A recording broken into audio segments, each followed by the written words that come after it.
ಸ್ಕೂಲಿಗೆ ಹೊರಡ್ಲಿಕ್ಕೆ ಆಗುವಾಗ ಅದು ಇಲ್ಲ ಇದರಿಂದ ಹುಡುಕುದು ಅವಳು. ಅಲ್ಲಿವರೆಗೆ ಸುಮ್ಮನೆ ಕೂತ್ಕೊಳ್ಳುದು. ಓಳ ಆಂಡು ಖುಷಿ ಗಂಟೆ ವ್ಯಾನ್ ಬತ್ತನಿಗೆಲ್ಲ ವ್ಯಾನ್ ಬತ್ತನಲ್ಲ ಹೋಗ್ಲಿಕ್ಕಾಗೋ ಅರ್ಜೆಂಟ್. ಅಲ್ಲಿವರೆಗೆ ಸುಮ್ಮನೆ ಕೂತ್ಕೊಳ್ಳಿ 2 ದಿವಸ. ಗುಡ್ ಮಾರ್ನಿಂಗಿಂದ ವ್ಲಾಗ್ ಸ್ಟಾರ್ಟ್ ಮಾಡಿದ್ದೇನೆ. 2-3 ದಿವಸ ಆಯ್ತಲ್ಲ ವ್ಲಾಗ್ ಮಾಡದೆ ನಾನು. ಹಾಗೆ ಸೌಂಡು ಕೂಡ ಸ್ವಲ್ಪ ಸರಿ ಇಲ್ಲ, ಸರಿಯಾಗ್ತಾ ಬಂತು. ಹಾಗೆ ಮತ್ತೆ ಜ್ವರ ಎಲ್ಲ ಇತ್ತಲ್ಲ, ಹಾಗೆ ನಾನು ವ್ಲಾಗ್ ಮಾಡಲಿಕ್ಕೆ ಹೋಗಲಿಲ್ಲ ಜಾಸ್ತಿಯಾಗಿ. ಏನು ಹೇಳೋದು, ಜ್ವರ ಅಂತ ಹೇಳಿದರೆ ನಾನು ಹೇಳಿದ್ದೆ ಸಿಕ್ಕಾಪಟ್ಟೆ ಜ್ವರ, ತುಂಬ ವೀಕ್ನೆಸ್ ಇದ್ದೆ ನಾನು, ತುಂಬ ವೀಕ್ ಕೂಡ ಆಗಿದ್ದೇನೆ ಜ್ವರ ಬಂದ ನಂತರ. ಹಾಗೆ ಮತ್ತೊಂದು ಹೇಳಿದರೆ ಕಿವಿ ಕೂಡ ಇದಾಯಿತು. ನಾನು ಇಲ್ಲಿ ಸೆಕೆಂಡ್ ಸ್ಟೆಡ್ ಕೂತಿದ್ದೆ ಅಲ್ವಾ, ನಾನು ಯಾವಾಗಲೂ ನನ್ನ ಯಜಮಾನ್ರ ಹತ್ರ ಮಕ್ಕಳ ಹತ್ರ ಕೇಳ್ತಾ ಇದ್ದೆ ಬ್ಯಾಕ್ ಸೈಡ್ ಏನಾಗಿದೆ, ಬ್ಯಾಕ್ ಸೈಡ್ ನೋಡಿದ್ದೆ. ಯಾಕೆಂತ ಹೇಳಿದರೆ ಬ್ಯಾಕ್ ಸೈಡ್ ನನಗೆ ಕಾಣಿಸೋದಿಲ್ಲ ಅಲ್ವಾ. ಹಾಗೆ ಇವರು ಏನಾಗಲಿಲ್ಲ ಅಂತ ಹೇಳ್ತಾ ಇದ್ರು, ಯಜಮಾನ್ರು ಕೂಡ ಹಾಗೆ ಹೇಳ್ತಾ ಇದ್ರು ಏನಾಗಲಿಲ್ಲ ಅಂತ. ಹಾಗೆ ಮೊನ್ನೆ ನಾನು ಮಿರರಲ್ಲಿ ಹೀಗೆ ನೋಡಿದೆ, ನಾನು ಮಿರರ್ ಹಿಡಿದು ನೋಡಿದೆ. ನಾನು ನೋಡುವಾಗ ಉಂಟಲ್ಲ ಗಜಿಬಿಜಿಯಾಗಿದೆ, ಫುಲ್ ಏನು ಬ್ಲಡ್ ಎಲ್ಲ ಬಂದು ಊದ್ಕೊಂಡು ನೋಡಲಿಕ್ಕೆ ಆಗೋದಿಲ್ಲ ನನಗೆ. ನೋವಾಗ್ತಾ ಇತ್ತು ನನಗೆ, ಗೊತ್ತಿಲ್ಲ ಆಯಿತು ಆ ಥರ ಆಗಿದೆ ಅಂತ. ಹಿಡಿಯುವಾಗ ಏನೋ ಒಂಥರ ದಪ್ಪ ದಪ್ಪ ಆಗ್ತಾಯಿತ್ತು. ಹಾಗೆ ನಾನು ಈ 2 ಕಿವಿದು ಕೂಡ ತೆಗೆದಿಟ್ಟಿದ್ದೇನೆ. ತುಂಬ ಬೇಸರ ಆಗ್ತದೆ. ತುಂಬ ಆಸೆಯಿಂದ ನಾನು ಸೆಕೆಂಡ್ ಸ್ಟೆಡ್ ಹಾಕಿಸಿದೆ. ತುಂಬ ಚಿಕ್ಕಂದಿನಿಂದ ನನಗೆ ಆಸೆ ಸೆಕೆಂಡ್ ಸ್ಟೆಡ್ ಹಾಕಬೇಕು ಅಂತ. ಆದರೆ ಏನು ಮಾಡೋದು, ಆಗಲಿಲ್ಲ. ನಾನು ಸ್ಟಾರ್ಟಿಂಗಲ್ಲಿ ಸ್ವಲ್ಪ ಕೇರ್ಲೆಸ್ ಮಾಡಿದೆ. ಆವಾಗಲೇ ಉಪ್ಪು ನೀರೆಲ್ಲ ಹಾಕಬೇಕಿತ್ತು, ನಾನು ಉಪ್ಪು ನೀರೇನು ಹಾಕಲಿಲ್ಲ, ಹಾಗೆ ಬಿಟ್ಟೆ ನಾನು.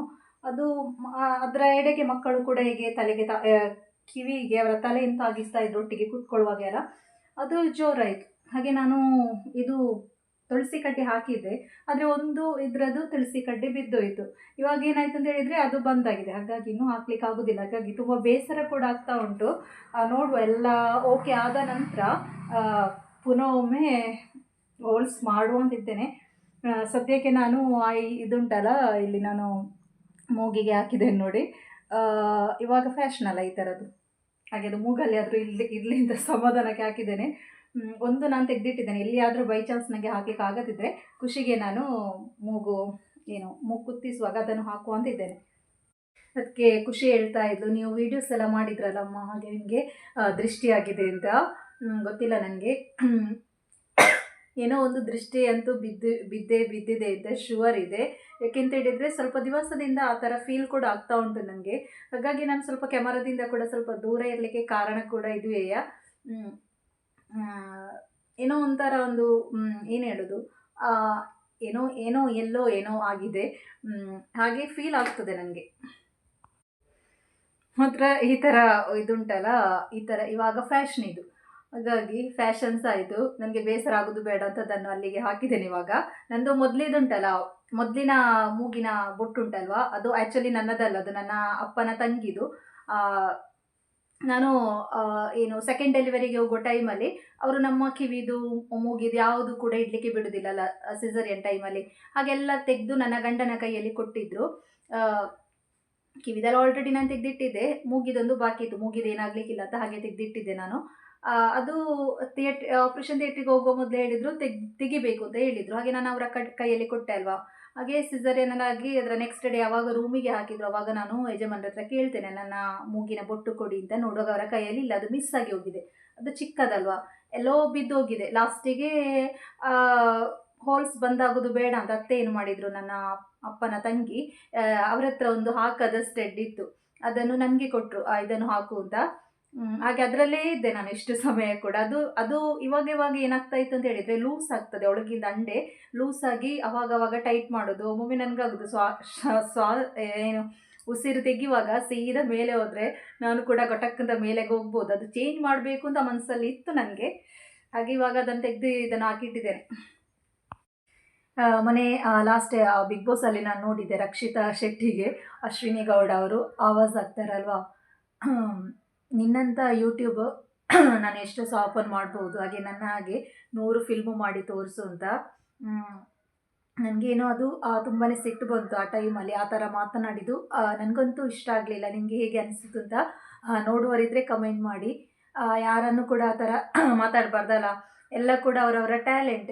ಇವಾಗ ಯೂಟ್ಯೂಬಲ್ಲಿ ನಾನೊಂದು 3 ವರ್ಷ ಆಯಿತು, ನನಗೆ ಆ ಥರ ಆಗಲಿಕ್ಕಾಗಲಿಲ್ಲ ಅಲ್ವಾ. ಹಾಗೆ ಅದು ಅವಳಿಗೆ ಟ್ಯಾಲೆಂಟ್ ಇದ್ದ ಕಾರಣ ಅವಳು ಅಷ್ಟು ಮೇಲೆ ಬರಲಿಕ್ಕೆ ಕಾರಣ. ಇವತ್ತು ಅವಳು ಬಿಗ್ ಬಾಸಿಗೆ ಹೋಗಿದ್ರೆ ಅದು ಯೂಟ್ಯೂಬ್ ಚಾನಲ್ ಓಪನ್ ಮಾಡಿ ಅವಳು ಹೋದದಲ್ವಾ. ಓಪನ್ ಮಾಡಿ ಅದರಿಂದವೇ ಅವಳು ಮೇಲೆ ಬಂದು ಬಿಗ್ ಬಾಸಿಗೆ ಹೋದದ್ದು. ಅಷ್ಟರಲ್ಲೇ ಗೊತ್ತಾಗ್ತದೆ ಅವಳ ಟ್ಯಾಲೆಂಟ್ ಅಲ್ವಾ. ಹಾಗೆ ಯಾರನ್ನು ಕೂಡ ಮಾತಲ್ಲಿ ಕೂಡ ಆ ರೀತಿ ಚಿಕ್ಕದು ಮಾಡೋದು ನನಗೆ ಯಾಕೋ ಅವಳ ಬಿಹೇವಿಯರ್ ಅಷ್ಟು ಇಷ್ಟವೇ ಆಗೋದಿಲ್ಲ. ಹಾಗಾಗಿ ನನಗೆ ರಕ್ಷಿತನನ್ನು ಮತ್ತೆ ಮತ್ತೆ ಇಷ್ಟ ಆಗ್ತದೆ. ಅಷ್ಟೇ ಹೇಳಿದರೂ ಕೂಡ ಪಾಪ ಅದಕ್ಕೆ ಅಷ್ಟೇನು ಓವರಾಗಿ ಅವಳು ರಿಯಾಕ್ಟ್ ಕೂಡ ಮಾಡಲಿಲ್ಲ. ನಮಗೆ ಉಂಟಲ್ವಾ, ಆ್ಯಕ್ಟಿಂಗ್ ಮಾಡ್ಬೋದು. ಆ್ಯಕ್ಟಿಂಗ್ ಮಾಡೋದು ನನ್ನ ಪ್ರಕಾರ ಸುಲಭ ನನಗೆ. ಯಾಕೆಂತ ಹೇಳಿದರೆ ಇವಾಗ ನಾನು ಕೂಡ ಚಿಕ್ಕ ಚಿಕ್ಕ ರೀಲ್ಸ್ ಎಲ್ಲ ಮಾಡ್ತೇನೆ. ಹಾಗಾಗಿ ನನಗೆ ಗೊತ್ತಿದೆ ಆ್ಯಕ್ಟಿಂಗ್ ನಾವಿವಾಗ ಒಂದು ಸಾಂಗಿಗೆ ಒಂದು ಎಕ್ಸ್ಪ್ರೆಷನ್ ಕೊಟ್ಟು ಆ್ಯಕ್ಟ್ ಮಾಡ್ಬೋದು. ಆದರೆ ಯೂಟ್ಯೂಬ್ ಹಾಗೆ ಅಲ್ಲ. ಯೂಟ್ಯೂಬಲ್ಲಿ ನಮ್ಮನ್ನು ನಿಜ ಜೀವನ ತೋರಿಸ್ತೇವೆ ಅಲ್ವಾ. ಅದರಿಂದ ನೆಗೆಟಿವ್ ಸಹ ಇರ್ತದೆ, ಪಾಸಿಟಿವ್ ಕೂಡ ಆಗ್ತದೆ. ಕೆಲವು ಸಲ ಏನೋ ನಾವೆಲ್ಲ ತೋರಿಸೋದ್ರಿಂದ ನಮಗೆ ದೃಷ್ಟಿ ಆಗ್ಬೋದು, ಅದರಿಂದ ಎಫೆಕ್ಟ್ ಆಗ್ಬೋದು. ಸಾಕಷ್ಟು ಸಲ ನನಗೆ ಇದರಿಂದ ಎಫೆಕ್ಟ್ ಆಗಿದೆ. ನಾನು ಅದನ್ನು ಮಾತ್ರ ಮೈಂಡ್ ಮಾಡೋದಿಲ್ಲ. ಯಾಕೆಂತ ಹೇಳಿದರೆ ನಾವು ನಿಜ ಜೀವನವನ್ನು ತೋರಿಸ್ತೇವಲ್ಲ, ನಿಜ ಜೀವನ ತೋರಿಸುವಾಗ ಅದಕ್ಕೆ ಕಮೆಂಟ್ ಮಾಡುವವರು ಕೂಡ ತುಂಬ ಜನರು ಇರ್ತಾರೆ ಅಲ್ವಾ. ಇವಾಗ ನಾವು ಒಂದು ಕಂಟೆಂಟಿಗೋಸ್ಕರ ಏನಾದರೂ ತೋರಿಸ್ತೇವೆ. ಇವಾಗ ನಾನೇನಾದರೂ ಒಂದು ವಸ್ತು ತೆಗೆದೆ ಅಂತ ನಾನು ಕಂಟೆಂಟಿಗೋಸ್ಕರ ನನಗೊಂದು ಚಾನಲಲ್ಲಿ ವೀಡಿಯೋಸ್ ಆಗಬೇಕು. ಅದಕ್ಕೋಸ್ಕರ ನಾನೇನು ಮಾಡ್ತೇನೆ, ನನ್ನ ಮನೆಯಲ್ಲಿ ಏನಾದರೂ ವಸ್ತು ತೆಗೆದು ಅಂದ್ಕೊಂಡ್ರೆ ಪಕ್ಕ ಹೋಗಿ ಯೂಟ್ಯೂಬಲ್ಲಿ ತೋರಿಸ್ತೇನೆ ಅಲ್ವಾ. ಅದರಿಂದ ನನಗೆ ಪಾಸಿಟಿವ್ ಕೂಡ ಆಗ್ತದೆ, ನೆಗೆಟಿವ್ ಕೂಡ ಆಗ್ತದೆ. ನೆಗೆಟಿವ್ ಯಾವ ಥರ ಆಗ್ತದೆ ಅಂತ ಹೇಳ್ತೇನೆ. ಇವಾಗ ಏನಾದರೂ ಒಂದು ವಸ್ತು ತೆಗೆದೆ ಅಂತ ಅಂದ್ಕೊಳ್ಳಿ, ಒಂದು 10 ಜನರ ಕೆಟ್ಟ ದೃಷ್ಟಿ ಅದರ ಮೇಲೆ ಬಿದ್ದಿರ್ತದೆ. ಅದು ನಮಗೆ ಕೆಲವು ಸಲ ಎಫೆಕ್ಟ್ ಆಗ್ತದೆ, ಕೆಲವು ಸಲ ಎಫೆಕ್ಟ್ ಆಗದೆ ಕೂಡ ಇರ್ಬೋದು. ಹಾಗಾಗಿ ಯೂಟ್ಯೂಬರ್ ಅಂತ ಹೇಳಿದರೆ ನನ್ನ ಪ್ರಕಾರ ತುಂಬ ಕಷ್ಟ. ಯಾಕೆಂತ ಹೇಳಿದರೆ ಅವರವರ ನಿಜ ಲೈಫನ್ನು ತೋರಿಸ್ತಾ ಇದ್ದಾರೆ. ನಾಟಕ ಅಂತೂ ಮಾಡಲಿಕ್ಕೆ ಆಗೋದಿಲ್ಲ ಚಾನಲಲ್ಲಿ ಅಲ್ವಾ ಬಂದು. ಹಾಗೆ ಕೆಲವು ಸಲ ಅದರಿಂದ ತೊಂದರೆ ಕೂಡ ಉಂಟು, ಒಳ್ಳೆಯದು ಕೂಡ ಆಗ್ತದೆ. ಇವಾಗ ರಕ್ಷಿತಾ ಶೆಟ್ಟಿಗೆ ಬಿಗ್ ಬಾಸಲ್ಲಿ ಯಾವ ಥರ ಆಪರ್ಚುನಿಟಿ ಸಿಕ್ಕಿತ್ತು ನೋಡಿ, ಆ ಥರ ಎಷ್ಟೋ ಜನರಿಗೆ ಕೆಲವೊಂದು ಕ್ಷೇತ್ರಗಳಲ್ಲಿ ಆಪರ್ಚುನಿಟಿ ಸಿಕ್ಕಿದೆ. ಹಾಗೆ ಕುಚ್ ಪಾನೆ ಕಿಲೆ ಕುಚ್ ಕೋನ ಪಡ್ತಾ ಅಂತ ಒಂದು ಮಾತುಂಟಲ್ಲ ಹಿಂದಿಯಲ್ಲಿ. ಹಾಗೆಯೇ ನಮಗೇನಾದರೂ ಸಾಧನೆ ಮಾಡಬೇಕೆಂತಿದ್ರೆ ಕೆಲವೊಂದು ನಾವು ಸಹಿಸಬೇಕಾಗ್ತದೆ ಅಲ್ವಾ. ಹಾಗೆ ನಾನುಂಟಲ್ವಾ ಈ ರಕ್ಷಿತಾ ಶೆಟ್ಟಿಯ ವೀಡಿಯೋಸ್ ಮೊದಲೆಲ್ಲ ಎಡೆಡೆಗೆ ನೋಡ್ತಾ ಇದ್ದೆ. ಜಾಸ್ತಿ ರೀಚ್ ಇರುವವರದು ಬರ್ತಾ ಇರ್ತದಲ್ವ ನಮ್ಮ ಮೊಬೈಲಿಗೆ. ಹಾಗೆ ನಾನು ನೋಡುವಾಗ ನನ್ನ ಕಮೆಂಟ್ಸ್ ನೋಡ್ತಾ ಇದ್ದೆ. ಅವಳಿಗೆ ಜಾಸ್ತಿ ಸ್ಟಾರ್ಟಿಂಗ್ ನೆಗೆಟಿವ್ ಕಮೆಂಟ್ ಇದ್ದದ್ದು. ಹಾಗೆ ಕೆಲವೊಂದು ಬಂಟರ ಸಂಘದಲ್ಲಿ ಅವಳ ಬಗ್ಗೆ ಕಮೆಂಟ್ ಮಾಡಿ ಕೂಡ ಹಾಕಿದ್ರು. ನಾನು ಯಾವುದೋ ಒಂದು ಬಂಟರ ಸಂಘದಲ್ಲಿ ಓದಿದ್ದೆ, ನಮ್ಮ ಬಂಟರಕ್ಕೆ ಅವಮಾನ ಈ ಥರ ಹುಡುಗಿ, ಯಾರು ಕೂಡ ಅವಳಿಗೆ ಹೇಳೋರಿಲ್ವಾ ಅಂತ. ಇವತ್ತು ಅದೇ ಜನರು ಅವಳಿಗೆ ಸಪೋರ್ಟ್ ಮಾಡ್ತಾ ಇದ್ದಾರೆ.